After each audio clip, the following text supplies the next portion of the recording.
Bienvenue à cet autre épisode des Engagés publics. Mon nom est Jean-Samuel Plante et je suis avec François Larouche. Bonjour François, ça va bien? Salut JS, ça va toi? Oui, ça va. Content de faire l'épisode 2 de la saison 2. Je suis prête. Donc cette semaine aux Engagés, on s'intéresse à Yves-François Blanchet qui devient chef du Bloc ainsi qu'à la machine du gouvernement Legault qui se met vraiment en branle.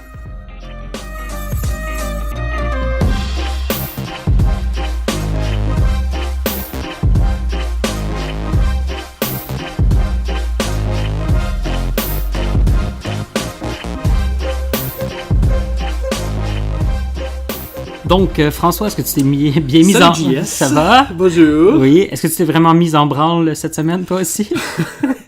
Je vais pas parler publiquement de ces affaires-là. Pourtant, c'est les engagés publics. Mais j'ai eu une bonne semaine, toi? C'est une bonne semaine, à part me pogner avec Denis sur Facebook à propos du monde normal. Personne se pogne avec Denis. Non, mais Denis a souvent on va en profiter pendant qu'il est pas là, il y a souvent plusieurs conversations en parallèle avec plusieurs personnes, puis il va copier-coller la même chose, mais bon, Attaque frontale quand Denis n'est plus là maintenant. Mais bon, on parlait des gens normaux, un petit peu la discussion qu'on a eue, mais ça a continué, là, face...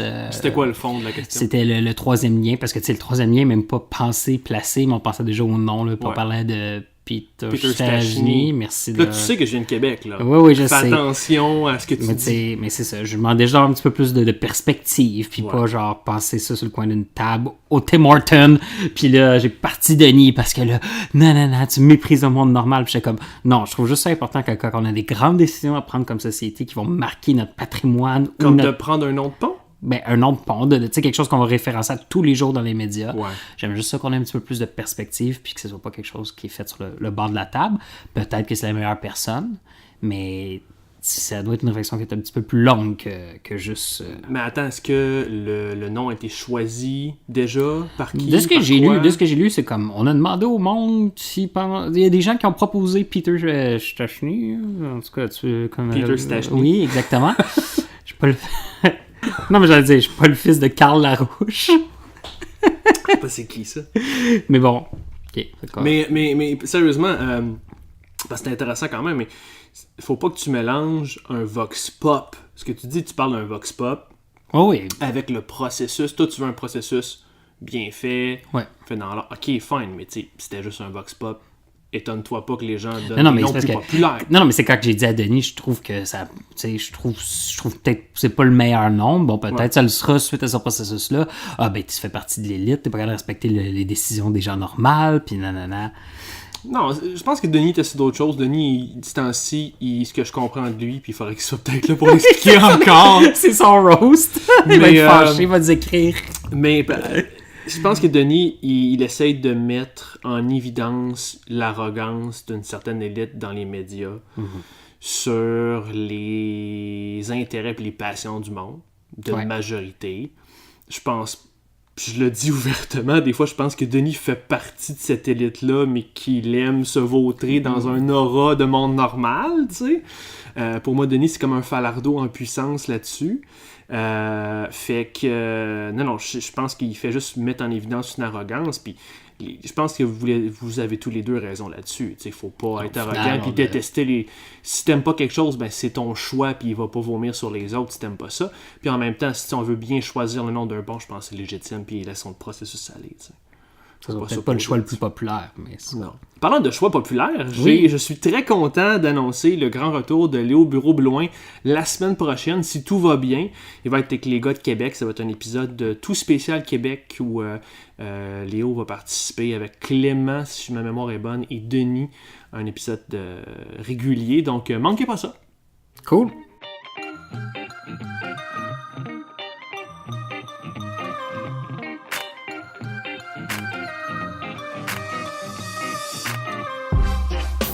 Donc, c'est comme si le Titanic avait ressurgi des flots en 1913. C'est comme, les eaux sont calmes, pis là... Donc, Yves-François Blanchet a été couronné chef du Bloc. Il est le seul à avoir présenté, ça a été le seul à présenter une candidature valide. Ouais. Yves-François Blanchet, il a 53 ans, c'est le ministre de l'Environnement sous le gouvernement Marois. Il était collaborateur au Club des Ex.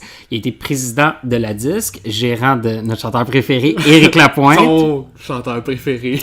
Et celui de Pascal Bérubé, on l'a appris dans l'entrevue il y a quelques semaines. Puis, il se positionne vraiment pour le Bloc pour promouvoir inlassablement l'indépendance du Québec et gagner pour le Québec. C'est vraiment intéressant parce que je pense qu'on avait tous vu que le Bloc était en dérive. C'était une joke, là. Puis, je pense qu'on a vraiment la bonne personne, le bon fit pour s'en aller là. Ouais. François, qu'est-ce que t'en penses? Je suis content. Je reprends ma carte. Je vais te dire que Yves-François, c'est quelqu'un en qui j'ai confiance, que je connais quand même assez bien. Je pense que c'est l'homme aussi de la situation. Je suis vraiment surpris quand même de ce qui se passe. Là. Pour moi, c'est surprenant de le voir là. Ça a quand même été assez rapide. Quoi, il s'est nommé, il s'est présenté en novembre dernier. Ah oui, maximum, C'est c'est début fait. décembre. Mais je veux dire, vu qu'il n'y a pas personne qui s'est présenté, tu sais, là, c'est sûr, législatif, c'est fait que là, toute la campagne, le vote, ça a été accéléré. Ce qui est une super bonne chose pour le Bloc. Bon, le processus démocratique n'a pas eu lieu, mais je veux dire, si personne se présente, c'est un peu un vote par acclamation. Ouais. Mais ça va lui permettre au moins, parce qu'on n'oublie pas, l'élection fédérale est au mois d'octobre, donc ça lui donne quand même 10 mois, 9 mois pour faire quelque chose. Le NPD est à égalité que le Bloc dans les sondages en ce moment, donc pour les comtés qui sont tenus par le NPD en ce moment, ben, ça regarde bien pour une reprise du Bloc. Il y a un contexte politique favorable aussi pour le Bloc, où en ce moment, avec un gouvernement nationaliste à Québec, il y a peut-être un regain d'intérêt pour protéger puis faire avancer les intérêts du Québec d'abord. Puis en plus, pour le connaître personnellement, Yves-François, c'est vraiment quelqu'un qui a les valeurs à bonne place puis qui est pragmatique. Mais c'est surtout ça. Ça a été de l'interne, là, de mon point de vue, de gars de l'interne du gouvernement Marois, ça a été un de mes ministres favoris, avec les Godreau de ce monde qui ont été sans faute. Puis je pense que je me souviens bien, François, il était un des participants pendant la crise du lac Mégantic. Ça a été un des bons ministres dans des dossiers chauds. Moi, j'ai mon appui, puis je vais sûrement les militer pour lui. Puis le Bloc, c'est vraiment... En fait, c'est pas le Bloc qui m'attire à ce moment-là. C'est quasiment plus la crédibilité du personnage qui est devenu Yves-François que d'autres choses, là. J'allais utiliser cette histoire-là ou cette citation-là un petit peu plus tard dans l'épisode, mais on a dit des gens ou un peuple qui oublie son histoire et condamné à répéter les mêmes choses. Ben, je pense qu'on est un peu dans un contexte où est-ce que on avait des conservateurs, on a réélu des libéraux, les libéraux nous ont déçus. Le NPD aussi. Le NPD est déçu, puis là, ben, on est comme, effectivement, au Québec, on a besoin d'un parti fédéral qui nous représente à Ottawa. Puis avec un leader qui est pragmatique puis charismatique, ben on revient à valider l'utilité du Bloc. C'est comme si on avait un peu comme un adolescent qui veut refaire le monde. Non, mais pas refaire le monde, mais refaire les erreurs de ses parents. Tu sais, ses parents disent fais pas ça, tu vas voir, c'est une mauvaise idée. Ah ouais, mais je veux l'expérimenter. Ben c'est comme on est peut-être une nouvelle génération, puis nous aussi on veut expérimenter les choses. Puis j'espère, ou en tout cas je crois que peut-être qu'on va revenir à ça.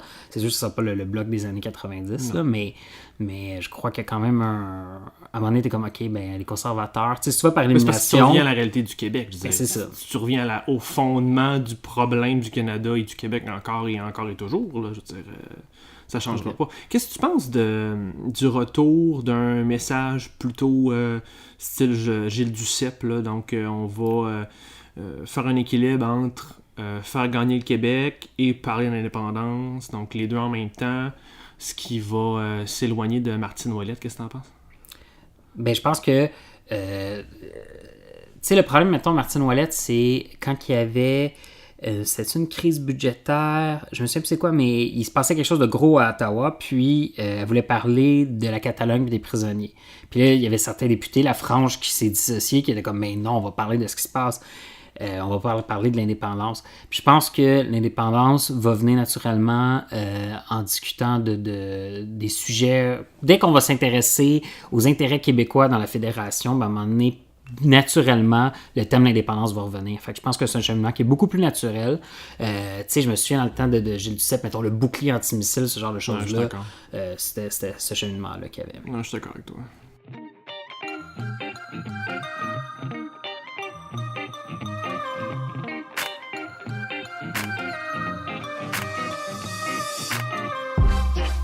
Sinon, parlant encore du fédéral, il y a un remaniement puis une rencontre au sommet au Canada à Sherbrooke, cet plus autre précisément. pays, le Canada. Comme Louis-Philippe aime bien le dire. Donc, à 9 mois des élections, il y a un remaniement ministériel à Ottawa. Il y a Jane Philpott qui était au Trésor, puis le Québécois David Lametti a été nommé à la justice. David Lametti, c'était le secrétaire parlementaire du ministre de l'Innovation.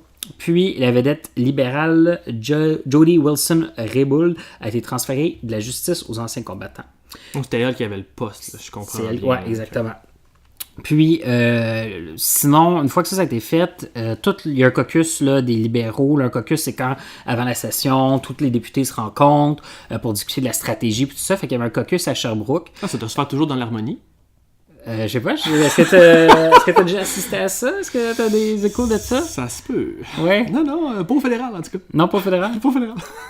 Mais François Legault a rencontré Justin Trudeau jeudi à Sherbrooke. Il y avait quand même une espèce de liste d'épicerie. Il a dit que c'était temps de passer à l'action. Puis, il y avait quand même 4 ou 5 demandes. Il voulait parler de la baisse des seuils d'immigration, l'imposition de tests de français de valeur aux arrivants, le transfert de pouvoir vers Québec, la déclaration d'impôt unique à Québec, puis financement des infrastructures. Hey, Jess! C'est donc bien le fun d'avoir un gouvernement nationaliste au pouvoir. Ça fait donc bien changement, calvaire. Je veux dire, comme notre dernier gouvernement moindrement avec 1% nationaliste, c'était Jean Charest. Puis tu sais, je veux dire, je suis pas d'accord avec toutes les demandes, là. Je veux dire, baisse du seuil d'immigration, non merci pour moi, là. Tu sais, c'est pas ma position personnelle. Les tests de français, tests de valeur, pas vraiment, je pense que bon. Mais enfin, juste d'avoir l'image, premièrement, de quelqu'un qui se tient debout, qui a des demandes, qui les fait fermement, qui met de la pression sur le premier ministre, même si... Tu sais, les deux hommes sont vraiment opposés comme... sur la photo, ils se rencontraient sur la photo, puis il y avait François Legault qui était assis un petit peu bedonnant, un peu comme au bye-bye, là. Ouais. Puis il y avait Justin Trudeau qui était parfaitement positionné pour les Kodak. Deux styles d'hommes, Ah oui, clairement. Là. Mais tu sais, sur le fond, je trouve ça intéressant, cette nouvelle dynamique-là, ça fait changement. Mon Dieu, que je trouve ça rafraîchissant, juste tabarnak qui était temps. Tu vois quand même l'effet que ça a d'avoir un gouvernement différent des libéraux. Mon problème, par exemple, puis je sais pas ce que tu en penses sur les 2 points, mon deuxième point, c'est juste, t'as bien beau pas être d'accord avec les positions, même si je suis content d'avoir un gouvernement nationaliste, on se ramasse encore à vivre avec l'effet des pouvoirs de province. Parce que Legault, ce qu'il fait, c'est qu'il essaye de créer un rapport de force, parce que la seule chose qu'il peut faire, c'est aller quêter. La seule chose que je vais... T'as encore un peuple de quêteux, tu sais. Ah ben oui, mais ça fait partie de... Mais je veux dire, ok, c'est cool, mais même si, tu sais, quand on est là, un gouvernement, il faudrait qu'il puisse faire ce qu'il veut puis changer le Québec. Arrêtez de demander à Trudeau une approbation comme si c'était papet. Ben, je veux dire, tu sais, tu parlais, c'est ta position personnelle par rapport au seuil d'immigration. Tu dis que t'es pas contre, tu sais, t'es pas pour une baisse, mais je veux dire, le fait qu'on ait le droit de choisir en tant que c'est plus important. nation, parce que je veux dire, les pouvoirs, Canada, les gouvernements se remplacent, puis c'est sûr, je vais pas être content que Legault doit demander à Trudeau une approbation parce que ça bloque l'idée peut-être de baisser le seuil d'immigration. Je veux dire, à un moment donné, si on croit l'idée qu'on est souverain puis qu'on est tous des peuples, les peuples font des erreurs, avancent, mais se reprennent sur le long terme, puis s'améliorent sur le long terme, puis c'est ça qui est plus important que de temporairement bloquer une mesure que moi, personnellement, j'aime pas. Mais exactement. Est-ce que tu es en train de dire que tu es capable de laisser Faire aller une de tes convictions pour quelque chose de plus grand? Ou pas laisser aller, mais je veux dire, d'être capable de modérer tes convictions pour quelque chose de plus grand, puis un projet plus grand que ça? Ben, c'est pour le bien de mon pays à long terme. Je veux dire, c'est pas une que je laisse aller rien. Non, mais je veux dire, d'être capable de faire des compromis. Qu'est-ce qui est le mieux à long terme pour tout le monde? C'est de gérer nos propres affaires. Exact, voilà. Puis entre nous, après ça, on fera une lutte politique, sans violence, pour continuer à vivre et à améliorer notre pays. Voilà. Mais je veux dire, on est encore à... C'est cool, là, je suis content, là, j'ai commencé avec ça, mais on est encore des quêteux. Voilà. Pour revenir aussi à l'entrevue, là, je reviens à l'entrevue de Pascal Bérubé, mais parce qu'il semblait, c'est une des entrevues, je trouvais qu'on apprenait à connaître François Legault le plus, parce qu'on connaît pas tant que ça, François Legault, je trouve. Puis... On l'invite, écrivez-nous. Donc, Denis demandait est-ce que François Legault est encore souverainiste. Puis, il dit non, je pense que cheminée, puis tout ça, mais... Pas sûr, mais... comment tu peux avoir passé par là, vas te retrouver dans des situations comme ça, tu veux pas faire du Québec un pays? Je comprends pas. Je comprends pas comment François Legault peut être... Puis, pour avoir géré puis travaillé avec des députés pas mal toutes les 10 dernières années quasiment, il y a souvent... Chaque politicien croit en ses valeurs, a des idées, des enjeux à pousser. Puis à un moment donné, il y a une certaine gradation qui se fait. Une gradation dans la priorisation, il y a une gradation dans ce qui est réaliste. Puis j'ai l'impression que François Legault, il a juste comme fait, regarde, ça serait bien mieux que on gère nos propres affaires, là. Mais ça se fera pas peut-être même au vivant, ou ça se fera pas là, puis regarde, moi je veux faire de la politique, puis je veux améliorer les choses, puis je veux faire ci, puis je veux faire ça. Puis il a comme rétrogradé, je pense, l'idée dans sa tête, puis il est comme, regarde, on va gérer ça, on va prioriser ça. Ou sinon, je suis convaincu que c'est juste ça. Sinon, c'est dans Frank Underwood, sans être Kevin Spacey. Là, qui a aucune valeur puis qui fait juste des calculs politiques, dans le fond. Ouais. Il y en a probablement des mêmes. Ouais. Puis là, il est en train de dire, OK, je vais devenir, puis je vais venir en disant que je vais pas faire l'indépendance, puis je vais faire une situation chaotique. En tout cas, c'est ça, bravo. OK, toi, tu parles d'un plan machiavélique où il crée une crise nationale. Oui. Je veux dire, si c'est ça, bravo, ça me fera des bons films. Sinon, si on revient un petit peu plus à l'échelle de la province, les 4 partis à Québec se sont rencontrés pour établir les grandes lignes d'un tribunal spécialisé dans les crimes sexuels. On se rappellera, c'est Véronique Yvon qui a proposé ça en campagne électorale, si je me trompe pas, ou je pense pendant le mouvement MeToo. Puis, lorsque le gouvernement Legault est devenu au pouvoir, elle a demandé s'il pouvait avoir un travail sur un tribunal spécialisé dans les crimes sexuels. Selon la ministre Lebel, la rencontre entre les 4, dans le fond, les 4 représentants des 4 partis se sont rencontrés. Ça a été extrêmement productif, puis ça allait voir la voie à une collaboration. Puis la prochaine étape, c'est de lancer un processus de consultation des experts, puis ensuite un projet de loi. Mm-hmm. Donc, on se rappellera, le tribunal spécialisé dans les crimes sexuels, le but, c'est pas de changer la loi, mais c'est une approche un petit peu plus compréhensible, un petit peu plus ouverte, parce qu'on se rappellera que les gens sont innocents jusqu'à preuve du contraire. Donc, les victimes doivent prouver que la personne a vraiment eu une agression, puis ça devient difficile. Donc, c'est de trouver des systèmes, des processus pour quand même déstigmatiser les victimes. Mais il faut quand même respecter nos lois, puis nos grands principes de loi. François, est-ce que cette collaboration-là c'est une des premières collaborations, en tout cas un des premiers gestes là, du gouvernement? Oui. Est-ce que ça pave la voie pour le reste des 4 ans? Je pense pas, mais on aimerait. Ce que j'aime beaucoup dans ce dossier-là, c'est qu'on dirait que c'est un effet un peu mourir dans la dignité. Ça ressemble un peu au même genre de dossier, dans le sens où c'est un dossier très touché, où il faut absolument sortir de la partisanerie pour faire quelque chose et régler concrètement les défis qu'il y a, parce qu'il y a probablement des problèmes. C'est plus que la justice doit prendre en main ces dossiers-là de manière efficace et humaine. Donc, moi, je trouve ça vraiment quand même assez excellent là-dessus, ce point de vue-là. Ce que je trouve assez intéressant, je vais être moins sur le fond, mais plus sur la forme, là, avec cette collaboration-là. Je me demande pourquoi on peut pas juste avoir plus de dossiers gérés de cette manière-là.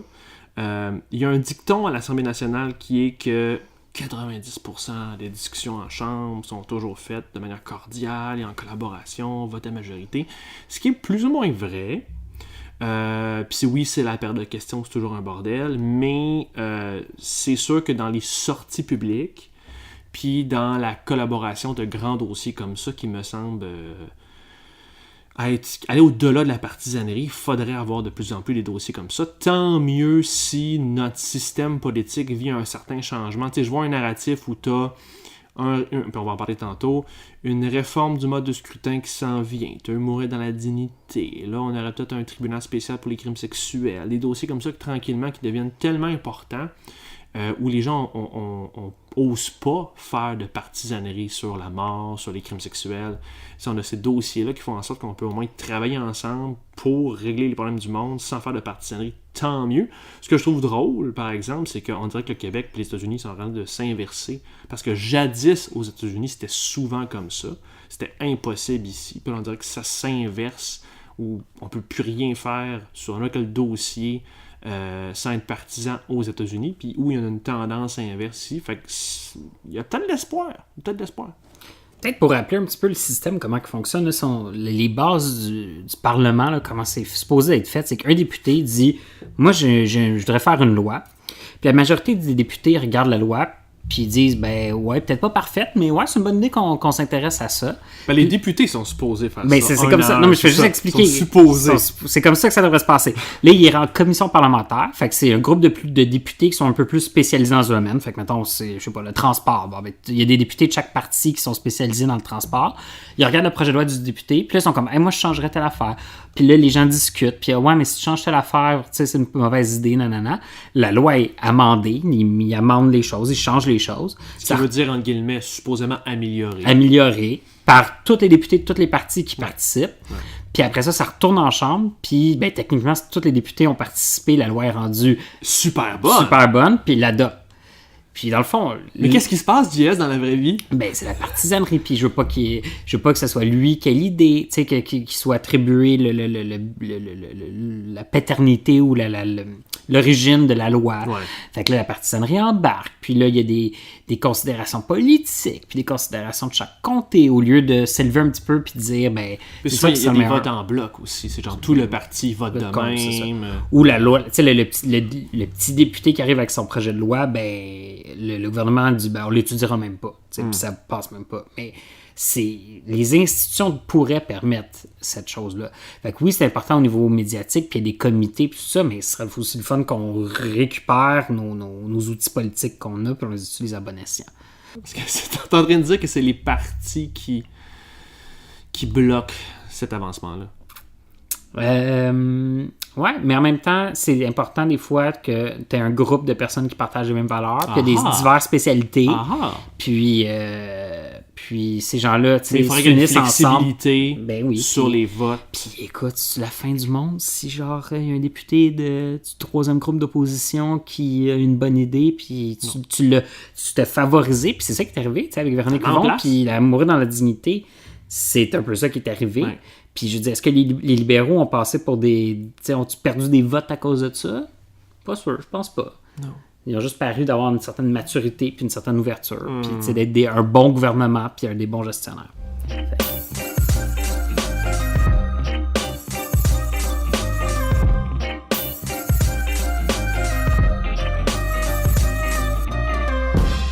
Et ça, puis parlant de ça, ben, on a notre nouveau mode de scrutin qui s'en vient. Donc, le gouvernement Legault a posé les premiers jalons d'une éventuelle réforme du mode de scrutin en adoptant un décret. Donc, un décret, c'est ce qui lui permet de consulter le DGE pour rédiger la loi. Fait qu'on se rappelle, tantôt, il y a le petit député qui arrive avec son projet de loi. Ben, pour aller voir le DGE, parce qu'habituellement, un député ne peut pas aller voir le DGE, c'est le directeur des élections. C'est lui qui gère les élections, puis il est supposé avoir un mur d'acier entre les deux. Fait que pour qu'un député puisse aller voir le directeur puis poser des questions puis ce genre de choses-là, faut qu'il y ait une autorisation. Donc, on a eu quand même les premières étapes là, pour que le projet de loi commence à se former. Est-ce que tu penses que ça va arriver, François? Ben, je suis content qu'il y ait quelque chose qui se fasse, premièrement. Go, bravo. Je vais applaudir le gouvernement si ça se fait. Là. Moi, je suis super content. Je veux juste pas que ça meure au feuilleton plus loin. Là, je vois une bonne intention. J'apprécie aussi beaucoup que c'est Sonia Lebel qui est responsable de ce dossier-là. C'est pas une politicienne de carrière. Non, c'est quelqu'un qui connaît ses dossiers. Puis en plus, faut-il le souligner, c'est exactement elle aussi qui gère... t'as cité tantôt la ministre Lebel, ben c'est elle qui gère aussi le dossier du tribunal spécialisé sur les crimes sexuels. Fait qu'elle a des gros dossiers... non partisans là-dessus, parce qu'on, je pense aussi non partisans en mode de scrutin. Je sais pas, ça va se faire, c'est gros là. Est-ce que le gouvernement Legault a avantage à faire ça? Pas vraiment. Fait que j'ai hâte de voir si ils vont essayer de le faire mourir en quelque part, ils vont-tu le laisser aller comme de manière totalement transparente puis laisser les choses aller. Qu'est-ce que t'en penses? Ben, moi, je veux juste dire, tu dis c'est non partisan, mais les libéraux, c'est partisan. Pas à peu près, là.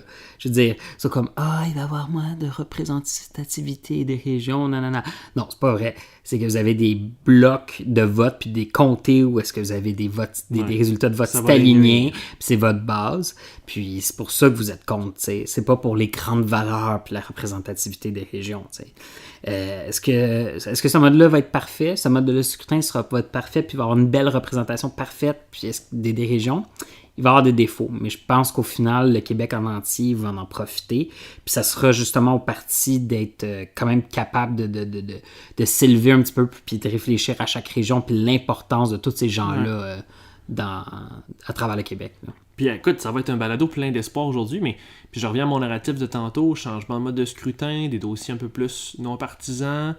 Peut-être que les gens vont recommencer à juste avoir le feeling que la politique, c'est pas juste de la merde, puis peut-être avoir un peu de l'espoir que ça peut s'améliorer, puis si ça peut participer à ce mouvement-là, ben crime, go, c'est juste quelque chose de positif puis de bien, ça.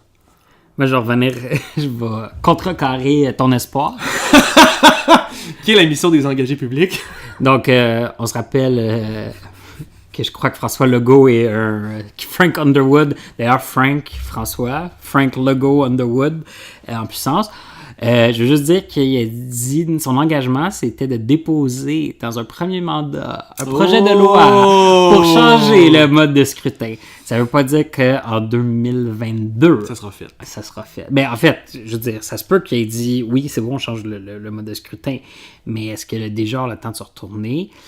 Pas sûr. Puis, tu sais, c'est une des raisons pourquoi Trudeau s'est abandonné sa réforme du scrutin, parce qu'il disait que Élections Canada n'aurait pas le temps de changer de mode de scrutin, puis il n'y avait pas le temps d'ici 2018 à 2019. Mais continuons à paver la voie, puis au moins si le projet de loi est déposé puis adopté, on pousse.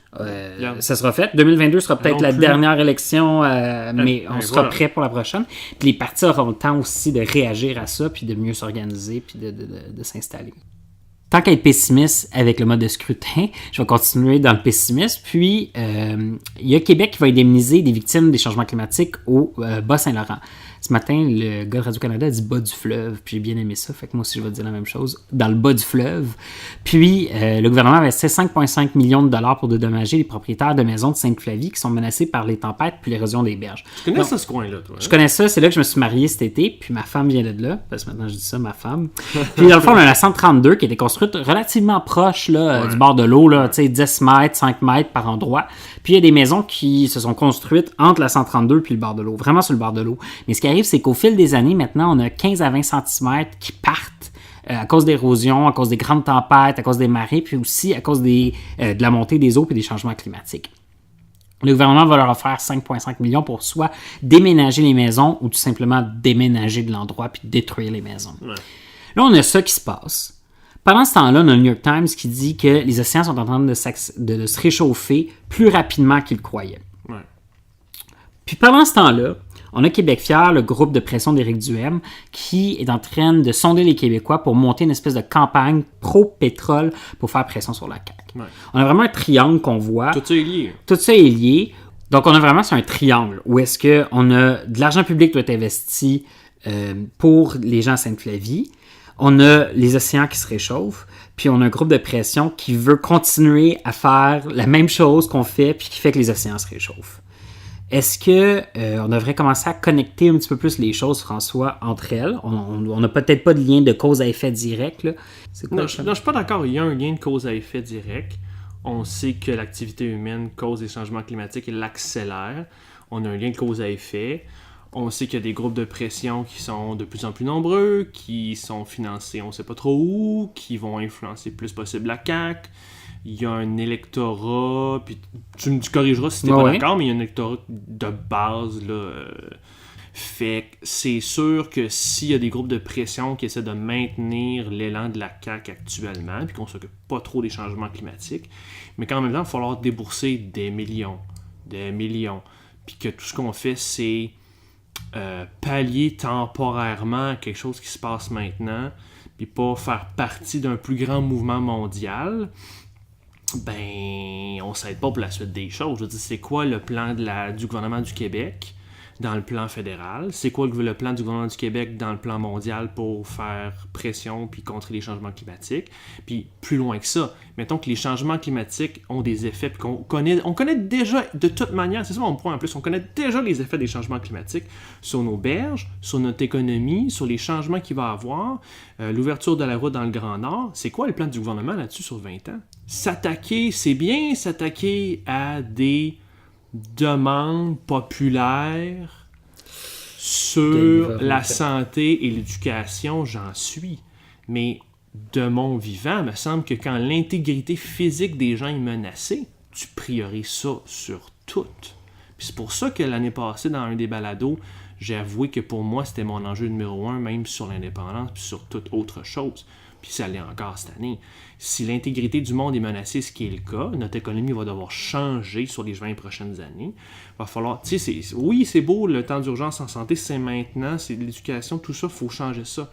Mais il faut aussi voir sur le long terme, qu'est-ce qu'on fait pour se préparer face aux changements qui s'en viennent. Puis il faut que les gouvernements commencent tranquillement à mettre en place un plan, puis à l'exécuter, parce qu'on commence déjà à payer des millions de dollars pour ça, là. C'est plus genre, c'est des hippies qui disent ça. Vous payez déjà pour ça. Vos taxes vont déjà à contrer et à pallier les effets des changements climatiques. Fait qu'arrêtons de pallier à coût de 1 million ou 2. Il va falloir avoir un plan plus structurant pour nos enfants. Il va falloir arrêter de se mentir, là. Je veux dire, on est rendu là, là. Ouais, puis, tu sais, là, on parle de 5,5 millions pour 50 maisons, là. Il y en a combien de maisons? Imagine quand ça va être des centaines de maisons touchées. Ça va être assez extraordinaire.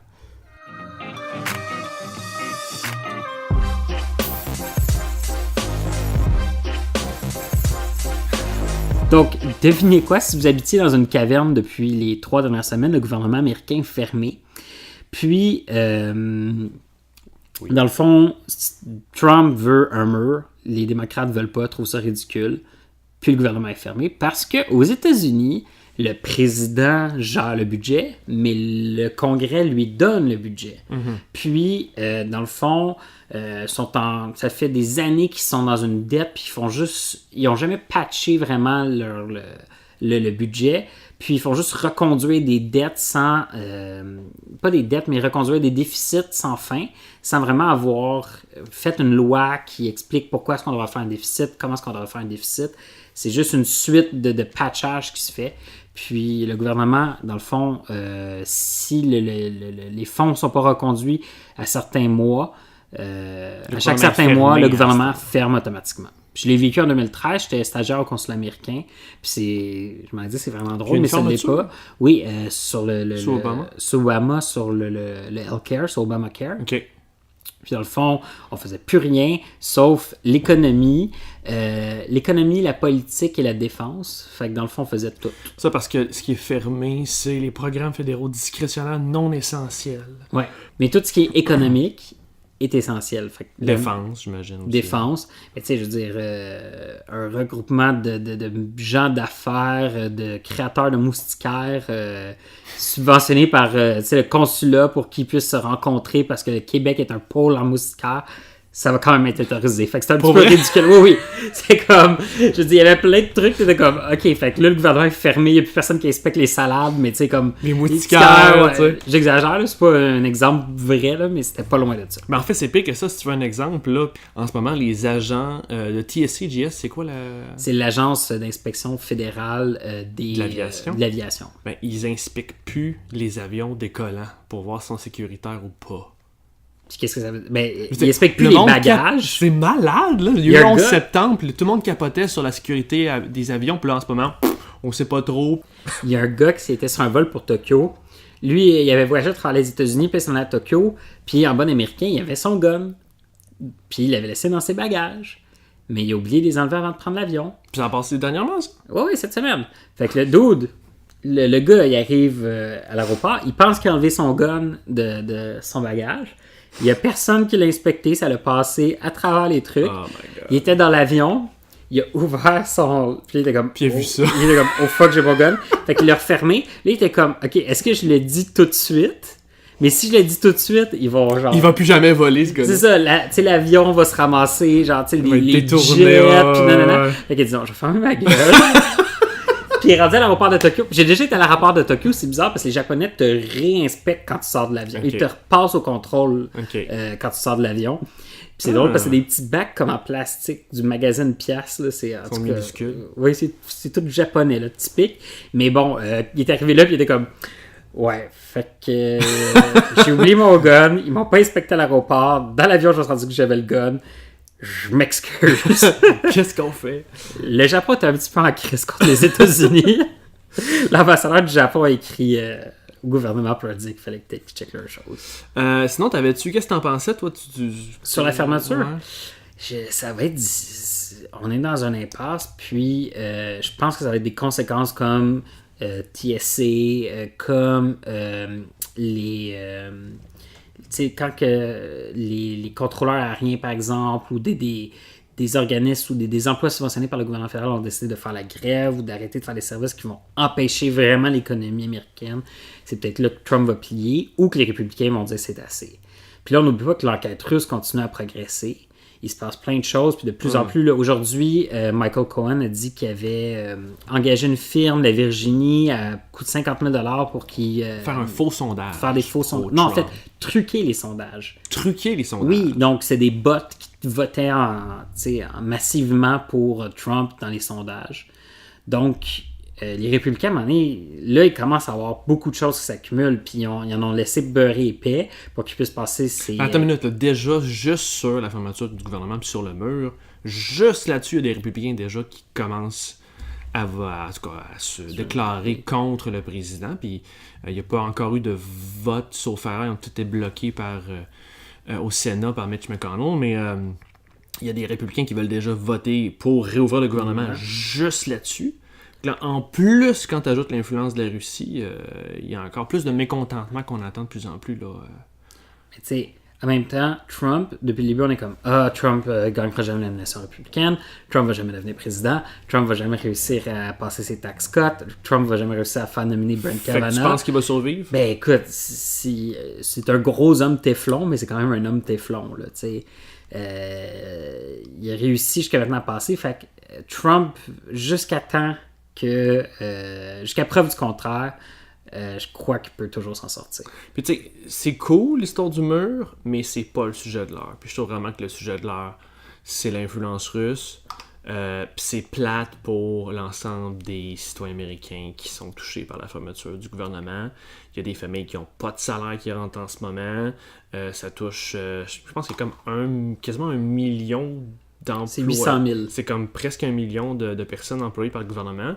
Ça touche beaucoup du monde. À un moment donné, il va y avoir un effet économique sur les entreprises. Déjà, c'est 0,1% du PIB qui serait en train de la croissance normale. Là, fait que je me souviens plus aux États-Unis, là, mettons 5,6, mais là, on serait à 5,5 en 2019, juste à cause de ça. Fait que même si tout ça est important, je trouve que le vrai sujet de l'heure, quand c'est rendu que le FBI enquête, comme ça a été dévoilé cette semaine, donc le FBI a enquêté sur les actions du président pour savoir si c'était un agent qui travaillait finalement pour la Russie. Je pense pas que c'est le cas, il me semble qu'il a l'air plus de profiter de la situation puis du contexte. Mais quand c'est rendu que le FBI vérifie si son président est un agent russe, ça va loin, mon gars, là, on est dans un film, ça. Mais ça, on a appris ça cette semaine, ouais. Mais c'est juste après, ça faisait pas longtemps qu'il était président quand cette enquête-là a été déclenchée. Juste pour remettre les choses en perspective. Puis je sais que des fois que tout ça, puis Denis, il se pose la question des fois, puis j'espère qu'il va écouter ce segment-là. On le fait quasiment juste pour lui, on le sait. Mais quand faut juste l'appeler l'épisode à Denis. L'épisode à Denis. C'est le titre de l'épisode.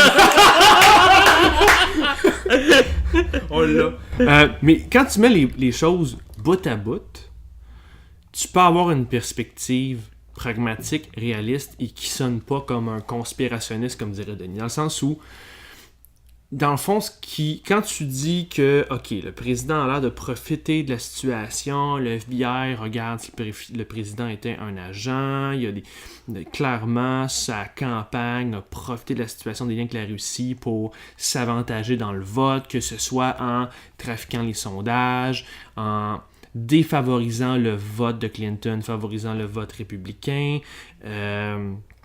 quand on voit en plus que Facebook vient de fermer 364 comptes basés en Russie, qui étaient des comptes de pression politique selon Facebook eux-mêmes, ça sorti aujourd'hui, de l'agence France Presse, les opérations étaient en Russie, qui attaquaient une variété de pays, dit Facebook, et d'autres se concentraient sur l'Ukraine. Tu sais, tu peux voir que dans le fond, c'est juste une joute, c'est juste une game d'international, c'est juste une game de pays qui essayent de s'influencer puis de s'aider. la Russie faisait le mort depuis la chute de l'URSS parce qu'elle pouvait plus, puis là, tranquillement, elle a eu des moyens, puis là, ils peuvent suffisamment avoir d'influence dans le monde virtuel. Fait que on est juste arrivé à un point où elle a suffisamment de pouvoir pour avoir une influence en ligne, puis les autres pays sont en retard en ligne.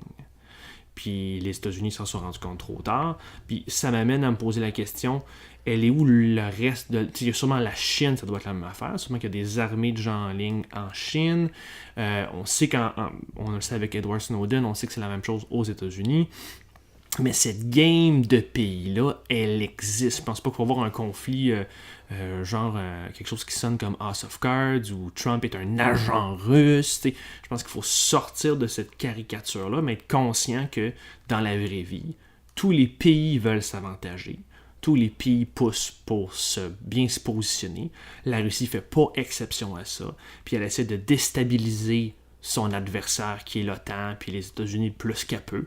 Puis c'est ce qu'elle a réussi à faire, parce que si on se protège pas, ben elle va nous pousser, puis elle va faire pression. Donc c'est à nous d'être préparés, puis c'est tout simplement ce jeu-là politique qu'il faut comprendre. Il ne faut pas crier au loup, puis à la conspiration. Il faut juste comprendre que tous les pays s'avantagent.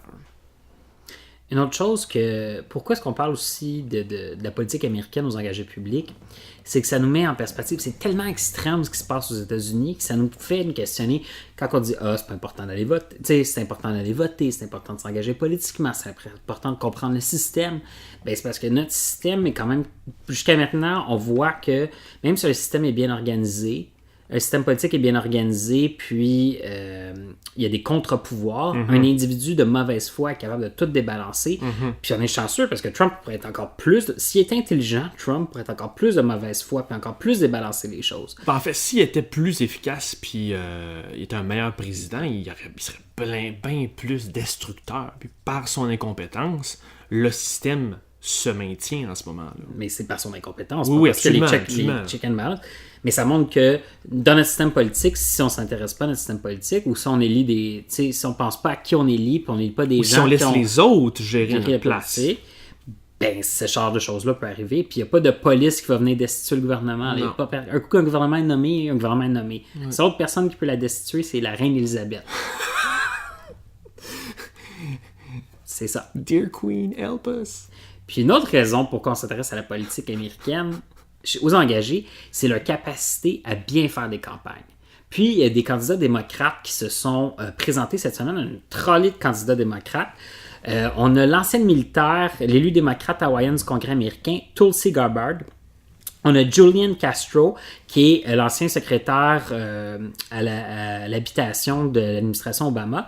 Kristen Gillibrand, Elizabeth Warren. D'ailleurs, il y a un excellent blog sur Elizabeth Warren sur lesengagéspublics.com. Parce que quelqu'un a fait le site finalement. Sinon, il y a des rumeurs que Joe Biden s'annoncerait en 2020. Puis, en tout cas, on connaît quelqu'un qui... on le nommera pas, mais on connaît quelqu'un qui, en 2016, était sur le comité exploratoire de Joe Biden. Puis, aujourd'hui, je lui ai demandé s'il se tenait en réserve de la République pour citer... un autre milliardaire qui voulait devenir chef de son pays. Puis, elle m'a dit qu'il était en contact avec ces gens-là. Donc, il est en train de se passer quelque chose. Là. Non, il se prépare. Les rumeurs sur Politico, puis ce qu'il sait, c'est qu'il se prépare. Puis, ta rumeur préférée, François, Hillary Clinton serait en train de tâter le terrain. Ouais, ça fait quelques semaines, apparemment, qu'elle tâte le terrain. Elle n'a pas compris. C'est une femme extraordinaire. Il paraît que humainement, elle est géniale. Elle a fait beaucoup de choses pour la société américaine. Bravo. Mais pourquoi est-ce qu'elle n'aurait pas revenir? Ça, c'est la question. C'est parce qu'elle ne sait pas pourquoi elle veut se présenter. Puis je reviens à mon billet de blog. Puis c'est pas une plug voulue, tu m'amènes sur le terrain. Mais Mme Clinton a jamais démontré. C'est une technocrate. C'est quelqu'un qui aime beaucoup plus le pouvoir et le jeu de la machine pour bien faire les choses. Puis pour aider les jeunes et le plus possible la société en éducation, en la santé, il n'y a pas de problème là-dessus. Bon. Sur les valeurs, elle rejoint probablement 80% de nos auditeurs. Il n'y a pas d'enjeu là-dessus. Mais sur sa capacité à bien exprimer son message, puis à démontrer au peuple américain qu'elle mérite leur confiance, elle n'a pas réussi. Puis je pense pas que ça va changer une deuxième fois. Je peux me tromper dans la vie, là. Mais je pense pas que soudainement elle sait pourquoi elle veut se présenter. C'est quoi les enjeux qui la poussent, comme Obama, c'était clair. Sanders, c'est clair. Warren, c'est très clair, encore une fois. Puis à la limite, Trump aussi, c'était clair aussi. Oui. Puis maintenant, c'est ça. Tu sais, si on regarde tous ces gens-là qui sont présentés, à un moment donné, une fois dans leur vie, il y a un enjeu qui les a touchés. À partir de là, ils se sont dit, je veux pas que ça se reproduise. Voilà. Je veux m'engager politiquement. Puis, un coup que tu te sensibilises à la chose politique, tu développes des valeurs, tu développes des combats, puis une fois que tu vas le présenter en politique, puis tu veux avoir la confiance des gens, il faut que tu sois capable d'expliquer pourquoi tu veux faire ça. Puis que ça soit authentique. Un autre problème de Mme Clinton, c'est apparemment tout le monde qui a travaillé avec dit que c'est une madame géniale, humaine, mais que dès qu'elle vire en robot politicienne avec un discours puis une foule, elle n'est plus elle-même. C'est pas capable de montrer qu'elle est authentique dans son désir d'aider. Aujourd'hui, dans notre communication, notre politique spectacle, elle n'a pas réussi à convaincre une majorité d'électeurs, tu sais. Je pense pas qu'elle va réussir encore. Laissons la place à des gens pas qui sont plus jeunes. Warren n'est pas très loin. Joe Biden a probablement le même âge que Clinton ou à peu près, tu sais. Bon, mais s'ils sont capables d'être plus... de démontrer les fondements de leurs valeurs puis de leur cause, laissons-les présenter leurs arguments, tu sais. Je disais que Joe Biden avait de la difficulté encore à se positionner parce que son discours pour l'instant, c'est « je veux être la suite d'Obama », mais... Il a toujours été très middle class, Joe Biden. On verra ce qui s'en va, là, mais historiquement... Il milite pour le monde normal. Il a toujours été très monde normal. Mais... Denis devrait l'aimer. Oui, l'épisode de Denis. Je te lance un piège, François. Oh my God! Est-ce que tu pourrais me trouver le député au Québec qui est le mieux capable de se positionner par rapport à ses valeurs, puis par rapport à ce qu'il veut faire, belle question, ça. puis le député qui le fait le moins? Je te laisse réfléchir. OK. Le plus... On commence avec le positif. Ouais. Le plus... J'ai tout de suite... elle va m'aimer parce que je pense à elle tout de suite, mais je vais penser à Marois Risky. Puis c'est une libérale en plus. Mais justement, il y a quelque Risky. chose de clair. Il y a un combat, puis c'est ça son cheval de bataille. Maintenant, tu peux t'ouvrir à d'autres choses, tu peux avoir une opinion sur autre chose, mais c'est ça que tu veux changer. Puis c'est pour ça que c'est intéressant de se lancer en politique. Je vais te faire une fleur pour le moins. Ouais. Benoît Charest. Parce que j'ai travaillé avec. Bonjour Benoît. Mais Benoît, je suis sûr qu'il a des belles valeurs, sûr qu'il a des belles intentions. Il ne les communique pas. Mais voilà, dirais comme ça. C'est pas que dis pas qu'une mauvaise personne. Elles sont peut-être là. On le sait pas. Puis pourtant, c'est un député expérimenté de la CAQ. C'est dans les députés les plus vieux de la CAQ. Oui.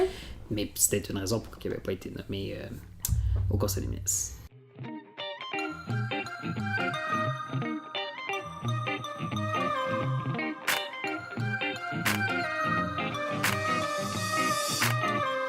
François, est-ce que tu as quelque chose à nous suggérer cette semaine? Ouais, je voulais te parler de l'entrevue de Benoît Dutrisac avec Yves-François Blanchet qui m'a vraiment mis en tabarnak. Parce que Benoît Dutrisac demandait aux indépendantistes de faire la preuve qu'on pourrait nous-mêmes gérer nos propres affaires. Puis pour moi, c'est un non-sens parce qu'on l'a déjà fait, puis on le fait déjà dans plusieurs dossiers, dans pas tous les dossiers.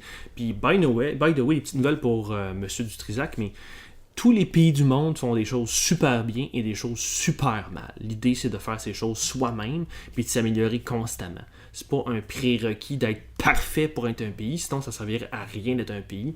L'idée d'avoir un pays, c'est de gérer toutes tes affaires pour devenir parfait. Fait qu'on fait déjà des affaires bien, puis on va continuer d'en faire des mauvaises, puis on va améliorer les affaires. Je comprends qu'au niveau de la com, du marketing, de l'époque où on est, les gens ont de la misère à demander à un gouvernement de faire un pays. Ils semblent avoir l'impression qu'une élite politique est même pas capable de gérer des dossiers informatiques, est pas capable de gérer bien l'État et la santé et l'éducation. Mais c'est pas ça l'idée de se gérer soi-même. Il faut qu'ils comprennent que c'est pas l'élite qui vont la faire, c'est le monde normal, c'est tout le monde qui va s'impliquer, c'est le gouvernement qui va s'impliquer, puis c'est toute la société civile qui va s'impliquer, qui va gérer ensemble ses propres affaires, puis on va gérer nos affaires comme du monde, on va continuer à le faire, puis ce qu'on fait pas comme du monde, on va l'améliorer. Fait que ces idées-là qu'il faut être parfait pour peut-être penser à faire un pays, c'est pas ça le point. On veut tous nos pouvoirs pour continuer à s'améliorer et à devenir parfait. Fait que ta suggestion, c'est d'écouter l'entrevue ou de pas écouter l'entrevue? Écoutez-la pareil. Ok, c'est bon. Il faut bien se confronter dans la vie. Sinon, moi, de mon côté, j'ai recommencé à écouter, en fait, j'avais déjà écouté, mais de réécouter la série Noire, qui a joué à Radio-Canada en 2014. Ouais. C'est une série où est-ce qu'on peut sentir québécois, mais sans sentir ringard. Puis ça passe par des codes. Par exemple, la narration est faite par Bernard de Rome. Ouais. Puis Bernard de Rome, c'est un personnage québécois, mais il y a c'est une narration qui est off-écran, fait que c'est juste lui qui parle. Puis par exemple, à un moment donné, il dit avec sa grande voix: vous avez compris que Charlène a fourré Patrick big time. Big fucking time. Mais c'est avec son livrable de téléjournal. Exactement. mais cette autodérision-là, pis ce référent québécois, je trouve que c'est vraiment bien parce que t'écoutes cette série-là, tu te sens québécois, c'est des référents québécois. Je veux dire, tu ferais jouer ça à Toronto, même sous-titré, oublie ça, là, au bout de 30 secondes, ils feraient une convulsion. C'est eux autres qui demanderaient la séparation du Québec. Mais en l'écoutant, c'est ça, c'est le fun parce que c'est une nouvelle génération de créateurs qui sont capables quand même de mettre une référence québécoise, de pas faire quelque chose de générique qui pourrait se faire n'importe où ailleurs, mais sans avoir un côté ringard, puis un côté ceinture fléchée, puis gilet de patriote. Là. Fait que toi, tu nous invites à écouter une série noire. Ouais. Non, mais si à un moment donné, vous vous sentez genre un peu déboussolé par rapport au climat politique ou culturel actuel, puis vous voulez quand même nous retrouver dans quelque chose qui est rassembleur, je pense, pour notre génération, mais c'est une bonne série pour se retrouver dans sa québéquitude. Donc, c'était notre court épisode de cette semaine. Abonnez-vous à notre balado sur Apple Podcasts, Google Podcasts et SoundCloud. Suivez-nous sur nos pages Facebook, Twitter et YouTube. Engagez-vous en visitant notre nouveau site web à engagépublic.com. À la semaine prochaine. Bye!